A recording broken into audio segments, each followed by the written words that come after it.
PEGI 16.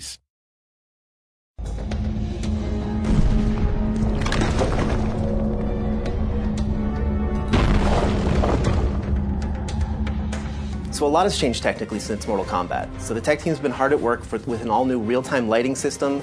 They have an all-new character material system, so the characters look really realistic.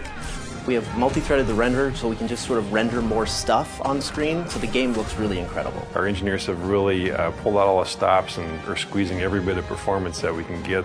In comic books, the characters are very bold and bright and graphic because you're dealing with hand-drawn imagery, whereas in our game we have the ability to render materials and a lot of details. So what we're trying to do is make these characters feel as if they've stepped off the page. You can see the leather and the metal and the rivets and all the things that make their costumes have dimension and weight in the real world. A lot of the action in Injustice is over the top. We have people grabbing cars and throwing them at people. We have people bouncing off objects all around the arena. And there's nothing more cinematic in the game than our super moves. Our super moves are these really big kind of blockbustery events that would probably blow out the budget on a summer blockbuster.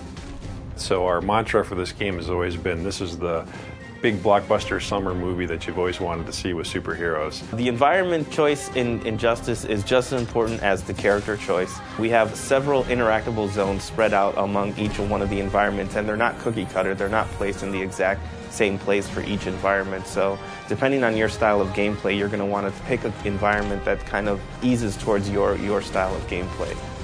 We have multiple levels on many of the arenas as well, and every time you play the game, it's going to be a little bit different. The button layout has changed in Injustice from Mortal Kombat. First, we got rid of the block button. You now hold back to block for all attacks. Also, 3 attack buttons, light, medium, and hard. So the additional button we call the character trait button, and that's a specific attack designed to showcase each character. So in the case of Nightwing, he uses the button to switch between his Kali stance using Kali sticks and his staff stance where he uses a staff, and there's completely different attacks.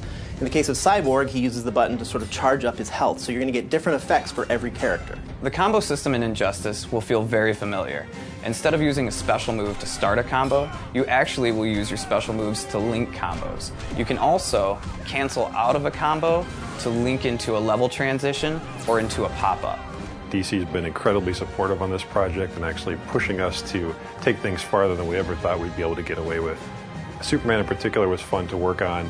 We had a lot of freedom with trying things as far as materials and adding little armor bits and playing with the way that his logo ties into his cape, things like that, which normally you'd think you wouldn't have the freedom to play with such an iconic character, but DC was very supportive the whole way. The coolest thing about working on Injustice is obviously learning a lot more about the DC lore.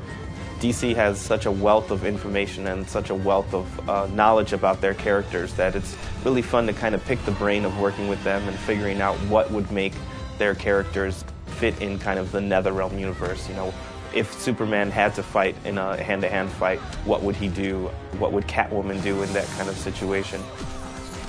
What excites me about working on Injustice is we get to play with superheroes. We get to make Superman, Batman, The Flash, Harley Quinn, characters that we've seen in cartoons and grown up with our entire lives. So to put fighting styles to each one of those characters and special moves has been really a privilege. Working on Injustice has been very exciting. I'm not the only comic book fan on the team, and for all of us, this is a lifelong dream to be able to work with these iconic characters that we've been reading about and thinking about all our lives, and to actually have a chance to put our stamp on it is a really exciting opportunity. So my favorite part about working on Injustice, and this is going to sound sappy, is I get to work with 2 great teams. I get to work with the NetherRealm team who made Mortal Kombat and the amazing talent here, as well as the awesome talent at DC Comics. And sort of that marriage between 2 awesome teams is what really keeps me coming to work each day.